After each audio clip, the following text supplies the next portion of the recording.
Թեպետ Հայոց ցեղասպանության թանգարան ինստիտուտ տարվա բոլոր ամիսներին ու կարելի ասել բոլոր օրերին միշտ այցելուներ կան, բայց ապրիլն առանձնանում է այցելուների հոսքով։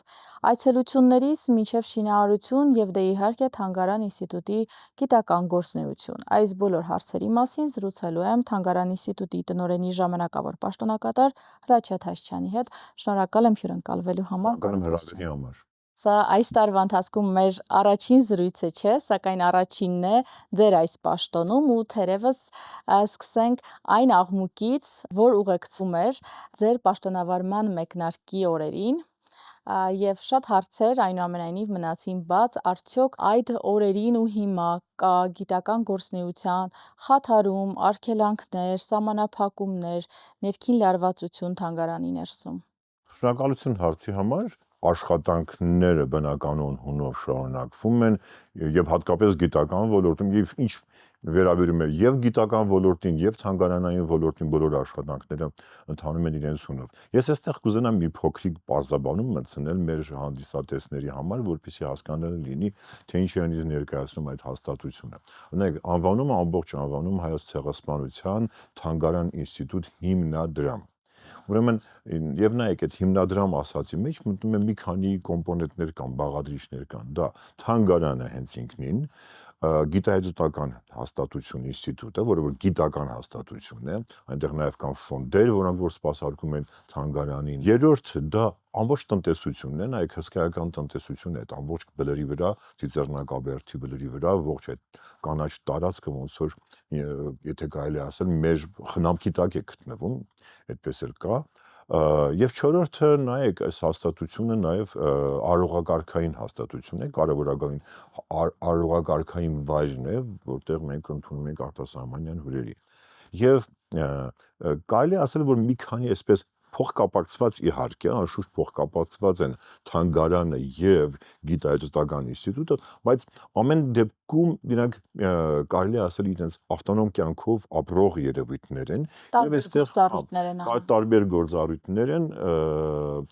անշուշտ փոխկապակցված եւ ամենօրյա այսպես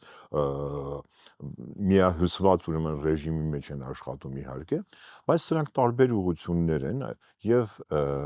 ուրեմն գիտական այդ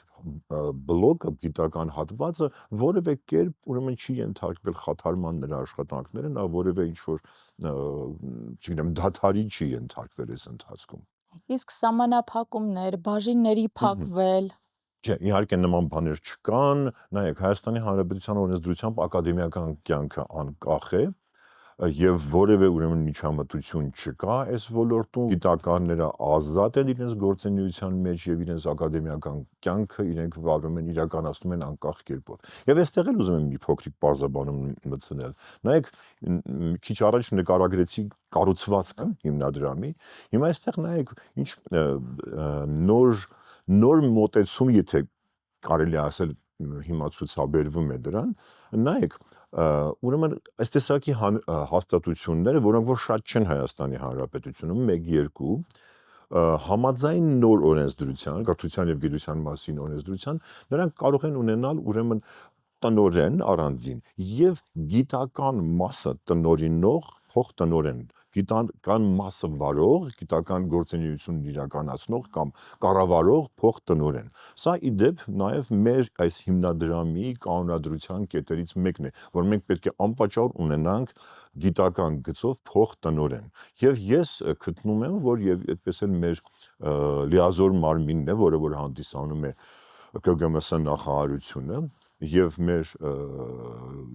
կարող եմ ասել, որ նաև հոգաբարձների խորհրդի շատ անդամների հետ եմ զրուցել, այս մոտեցումը գերիշխում է մեզ մոտ այսօր, որ պետք է ունենա այս հաստատությունը հիմնադրամը մեկ ղեկավար եւ տնօրեն, ուրեմն այսինքն ղեկավարը, որը որ անկախ իր գիտական գործունեությունը կիրականացնի անկախ կերպով։ Տնօրենը ավելի շատ կազմակերպչական հարցերով զբաղվի, կազմակերպչական,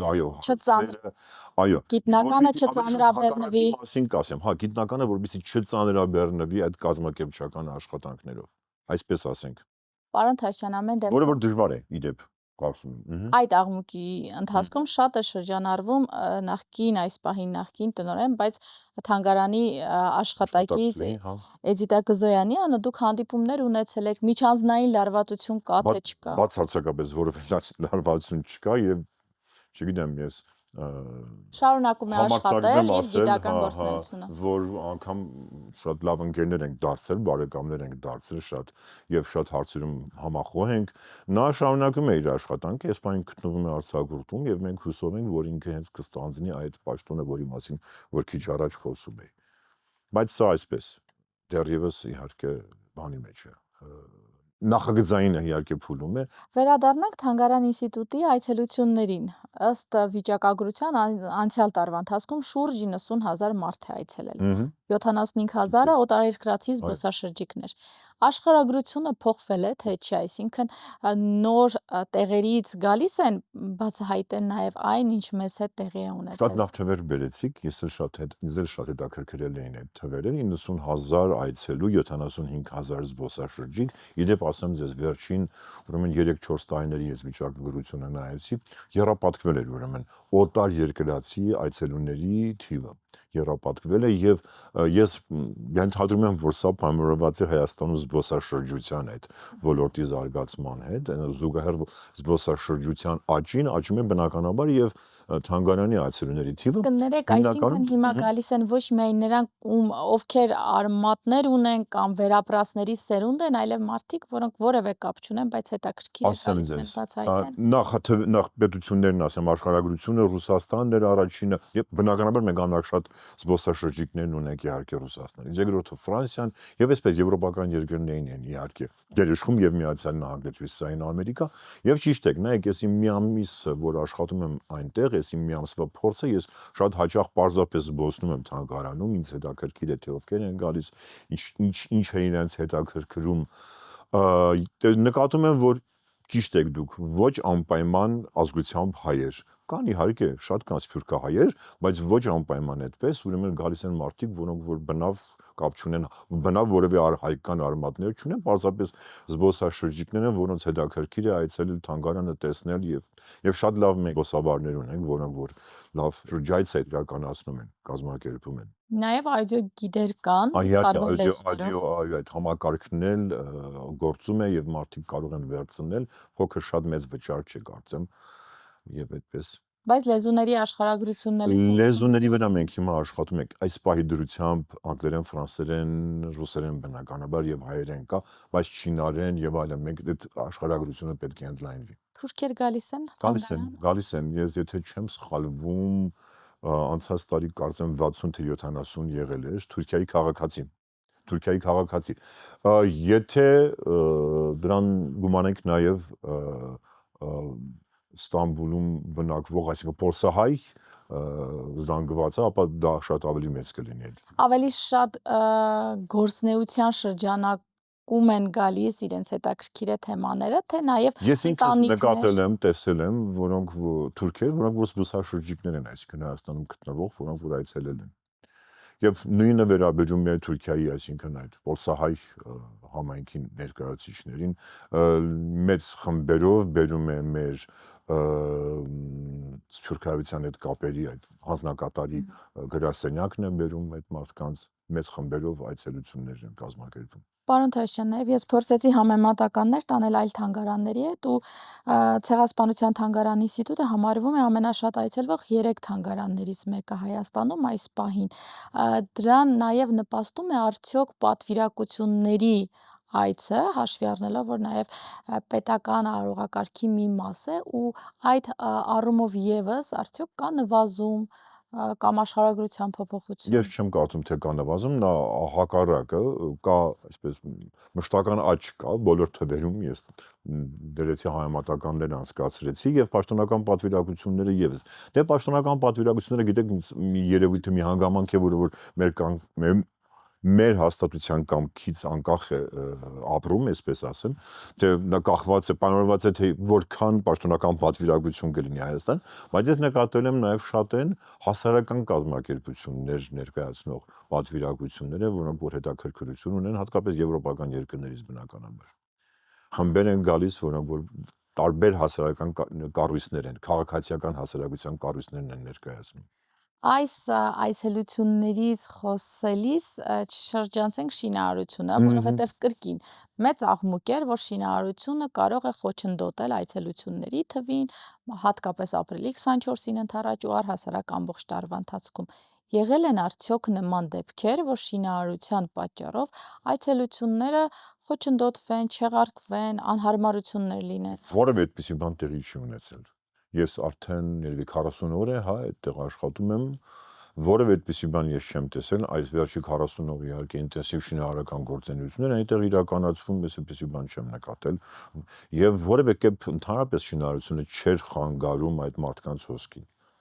Որևէ նման բան չկար եւ շատ, այսպես, շատ կերպով ամեն ինչ իրականացվում էր։ Ու քանի որ դուք տեղում 40 օր հետևել եք շինարարությանը, ինչ փուլում է հիմա կանգ առել, ինչ է նախատեսվում։ Եվ ես ասեմ ձեզ, ես շատ հաճախ զբոսնում եմ այդ տարածքով, ասացի եւ թանգարանի եւ հուշահամալիրի տարածքով, այսինքն ես չեմ նկատել մարդկանց, որոնք որ գան եւ նեղվեն այդ շինարարության արկայությունից, որևէ բան չի կար, այդպիսի բան ինքս ես տեսել եմ իմ աչքերով, որևէ անհանգստացնող ինչ որ երևույթ չեմ նկատել։ Այս պահին ինչ կետում է կանգ առած եւ որ կետից պետք է շարունակվի արդեն ապրիլի 24-ից հետո։ Նայեք, այդ 3 մույթերը ավարտված է շինարարությունը, վերանորոգման աշխատանքները, այսպես կատարյալ իհարկե վիճակ է այնտեղ, որևէ շինարարական պարագայծ չկա այլևս այդ վայրում, այսինքն հենց հուշահամալիրի շուրջը բայց այսպես անավարտ ինչ որ մաս կա տանիքների վրա թանգարանի եւ մեր հաստատության վարչական մասի, շենքի մասի տանիքներն են վերանորոգում, նրանք շատ կարևոր գործընթաց է դա, շատ կարևոր,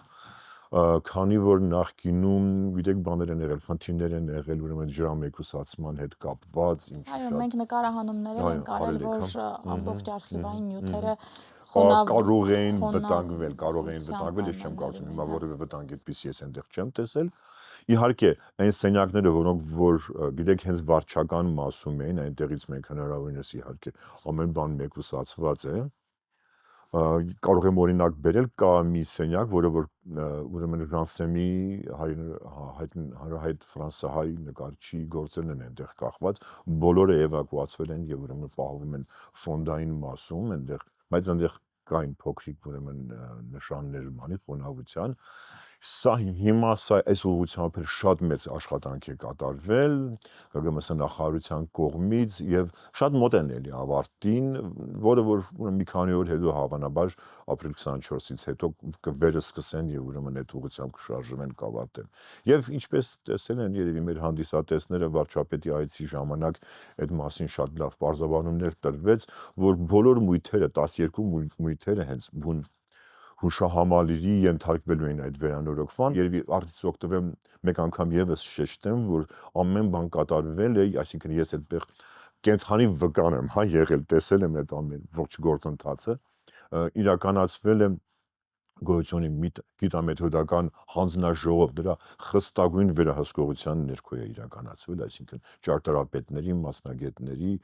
այդ բծախնդրորեն ուրեմն վերահսկվել է ողջ գործընթացը եւ համապատասխանում է նման գործողությունների բոլոր պահանջներին եւ ոչ միայն տարին, այլ նաեւ ոգուն կամ հակառակը։ Քանի որ խոսեցինք նաև այդ թվում թանգարանի շինարարությունից, պարոն Թաշչյան, թանգարանի շուրջ ու առհասարակ ցեղասպանության թեմայի շուրջ շատ է վերջին տարիներին խոսույթը, թե դիտավորյալ քայլեր են ձեռնարկվում կամ այնպիսի քաղաքականություն է վարվում, որ ավելի քիչ հիշատակվի այդ մասին եւ այլն։ Արդյոք նկատում եք պետության կողմից նման քաղաքականության վարում, ֆինանսների տեսքով, կրճատումների տեսքով, բաժինների փակման տեսքով։ Նայեք, ինչ վերաբերում է, ես կարող եմ խոսել բնականաբար մեր հաստատության հիմնադրամի տեսանկյունից, որևէ այդպիսի բան չկա։ Ֆինանսավորումը վերջի 4 տարիներին, 5 տարիներին մշտապես աճում է եւ այսօր ուրեմն հիմնադրամն ունի 253 միլիոն դրամի ֆինանսավորում, դա բավականին, այսինքն երբևէ նման ֆինանսավորում չի ունեցել։ որևէ բաժին, որևէ ուղղություն հետազոտության չի փակվել, չի արգելափակվել։ Այդպես, այսինքն միանշանակ պատասխաններ տամ, հա, առանց մեկնաբանությունների, այսինքն շատ հստակ է, որևէ նման բան տեղի չի ունեցել, որը կարող է վկայել այն բանի մասին, թե մեզ ինչ որ նեղացնում են շրջանակը մեր գործունեության, այդպիսի բան չկա։ Նաև նոր բաժիններ էին բացվել, նախորդիվ կան այդ բաժինները, Իհարկե, գործում են էլի։ երևի թե դուք բան նկատի ունեք, իրավական Այո, միջազգային իրավունքի, այո, դա գոյություն ունի բնականաբար եւ ամենաակտիվ հետաքրքիր բաժիններից մեկն է, իդեպ ես ասեմ հենց Էդիտա Գզոյանն է այն ղեկավարում, կառավարում եւ շարունակելու է բնականաբար այդ գործընթացը։ Իսկ Սփյուռքի հետ կապը շարունակվում է ամուր լինել հաշվի առնելով, որ վերապրածների սերունդներ են արդեն փոխվում։ Ամենօրյա ռեժիմով ես նամակներ եմ ստանում, մարդիկ ուղարկում են հուշեր, ինչ որ առարկաներ, պարագաներ, որոնք որ այս կամ այն կերպ առնչվում են հայոց ցեղասպանությանը, իրենց ընտանիքների պատմությանը, այսինքն որևէ կապ չի դադարել, բնականon կերպով ամեն բան շարունակվում է։ Եվ ես փորձել եմ բնականաբար իմ գործունեության մեջ այդ կապը ամրապնդել, պահպանել, այսինքն նայեք, այսպեսի բանով, նշանաբանով երևի ես առաջնորդվեմ, պահպանել այն ինչ որ կա թանգարանում եւ գիտական հաստատությունում, գիտական մասում եւ փորձել ավելացնել մեկ աղյուսել, եթե կարողանամ վրան ավելացնեմ այս ողջ կառույցի, այս ողջ ճարտարապետության, իհարկե շատ ուրախ կլինեմ եւ հպարտ կլինեմ իմ գործունեությամբ։ Իսկ այսօր համալրումներ ինչ եղանակներով են լինում հաշվի առնելով, որ 111 տարի է բաժանում եւ մենք ունենք կորսված տասնամյակներ Խորհրդային Միության տարիներ։ Քիչ առաջ ասացի, որ մարդիկ իրենք են հենց դիմում, գրում են, կան իհարկե հետազոտական նաև գործունեության արդյունքում են համալրվում ֆոնդերը, այսինքն բոլոր ուղղություններով եւ անհատների նվիրատվություններ եւ հետազոտական աշխատանքների շնորհիվ ձեռք են բերվում առարկաներ թանգարանային եւ գնումներ, իհարկե դա էլ կա մեր բանի մեջ գործառույթների մեջ, իհարկե դա էլ է մտնում։ Ես մի քիչ ավելի շատ ծանրաբեռնված եմ եղել այս ամիս զուտ կազմակերպչական հարցերով, այսինքն նախապատրաստական ապրիլ 24-ին մի քիչ ավելի ծանրաբեռնված է եղել այդ գործընթացը, քանի որ պայմանավորված էր այդ գիտեք շինարարական աշխատանքները, այդ հավելյալ ուրեմն դրանք բաներ են առաջացնում, միշտ ապրիլի 24-ին ընդառաջ ծանրաբեռնվածություն այսպես աշխատանքներ են ծնում իհարկե մաքրելու, չգիտեմ, բարեկարգելու, կարգավորելու, բայց այսպես քայլ առ քայլ կշարժվենք այդ ուղղությամբ, որ բոլոր ոլորտներում, բոլոր ասպարեզներում, որոնցով որ զբաղվել է թանգարանը եւ գիտահետազոտական ինստիտուտը, ուրեմն շարժվում ենք նույն ուղղություններով եւ ինչպես ասացի, փորձենք մեկ բան էլ ավելին անել, ավելին կարողանանք ավելացնենք աղյուսը, մեկ աղյուս գոնե։ Ես առիթից օգտվելով, եթե թույլ տաք, ես ցույց տամ, նայեցեք, մի քանի բաներ եմ բերել ինձ հետ, հրապարակումներ, որոնք որ իրականացվում են ինստիտուտի կողմից։ Նայեք, սա մեր իհարկե սա մեր հպարտության առարկան է, անգլերեն լեզվով լույս տեսնող պարբերական է, որը որ կոչվում է International Journal of Armenian Studies, այսինքն հայկական ցեղասպանության ուսումնասիրությունների միջազգային պարբերական, այսպես ասեմ, այստեղ գլխավոր խմբագիրը հենց Էդիտա Գզոյանն է։ Սա հայերեն հանդեսն է,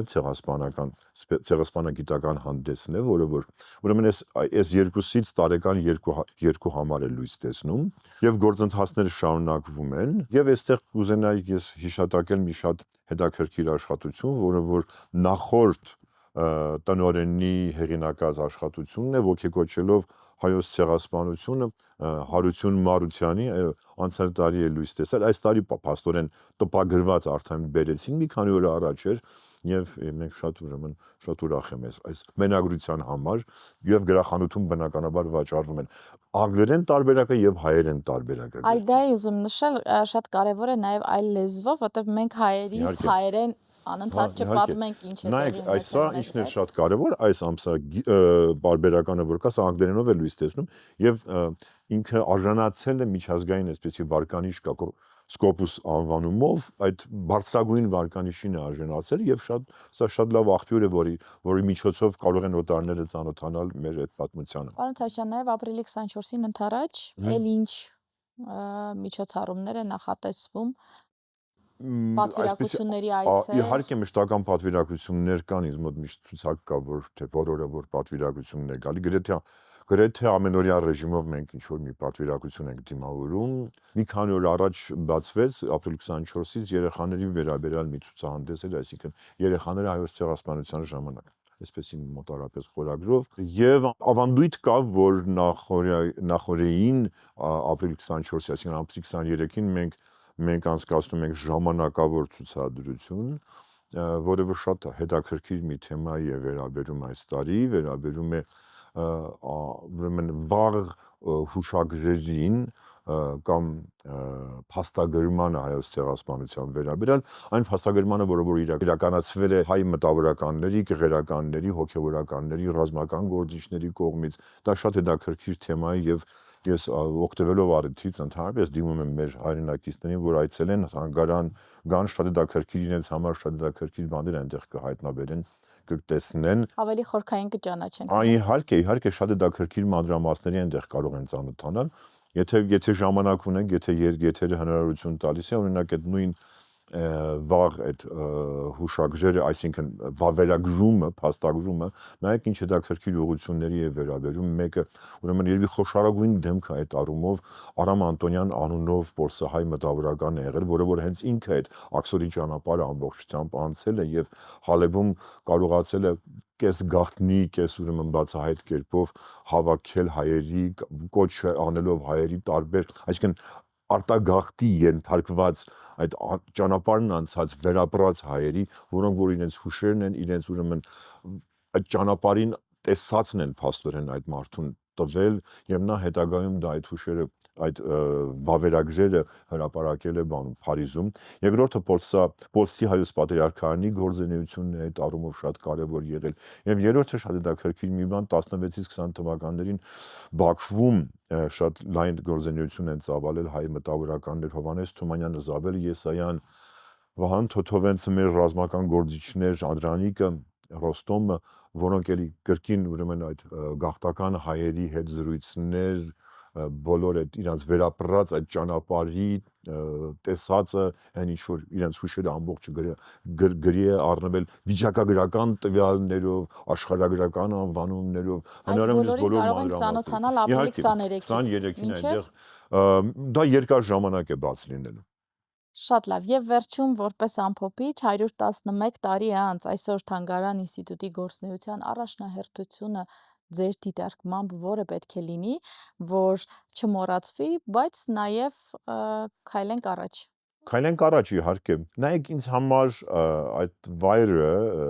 այսպես սրբավայր է եւ ուխտագնացության վայր է, այսպես կարող եմ ասել, մեր եւ իմ առաքելությունը, ընդհանրապես մեր ինստիտուտի առաքելությունը սկսում եմ դրանով, որ մենք պահպանենք այդ հիշատակը սրբազան կերպով պահպանել, ուսումնասիրություններ իրականացնել եւ փոխանցել հաջորդ սերունդներին։ Շնորհակալություն։ Ձեզ եմ շնորհակալ։ Զրուցում էի Հայոց ցեղասպանության Թանգարան ինստիտուտի տնօրենի ժամանակավոր պաշտոնակատար Հրաչյա Թաշչյանի հետ։